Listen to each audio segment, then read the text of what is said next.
Aux Bahamas, le bilan s'est brusquement alourdi cette nuit. Il est passé à 20 morts et ce bilan risque encore de s'alourdir quand on voit les images tournées par nos équipes et qu'on entend les témoignages de rescapés long format à 6h10.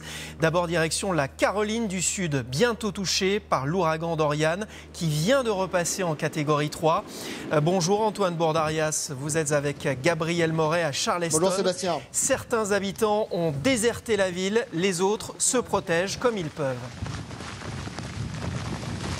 Exactement, Sébastien, en fait, cette nuit en Caroline du Sud, c'est la première fois que Dorian va sérieusement, très sérieusement s'approcher des côtes américaines et c'est donc ici à Charleston en Caroline du Sud qu'il va le faire avec des vents qui vont pouvoir atteindre 180 km/h au moins et peut-être plus en effet après cette requalification de Dorian en ouragan de catégorie 3 et d'ailleurs de nombreuses équipes de télévision américaines se sont rendues ici comme nous à Charleston pour suivre au plus près l'évolution de l'ouragan. La police nous a en effet assuré que il y a quelques heures que au moins la moitié de la population a déjà fui la ville hier. Il reste encore beaucoup d'habitants ici qui se protègent en effet comme ils peuvent avec beaucoup de panneaux installés sur les fenêtres et surtout beaucoup de sacs de sable qui sont installés devant les entrées des bâtiments, des commerces, des maisons car aujourd'hui le principal danger c'est surtout le risque d'inondation. En effet plus l'ouragan avance vers le nord et plus il se rapproche des côtes et ces inondations elles pourraient toucher en premier lieu la Caroline du Sud jeudi et la Caroline du Nord dès demain.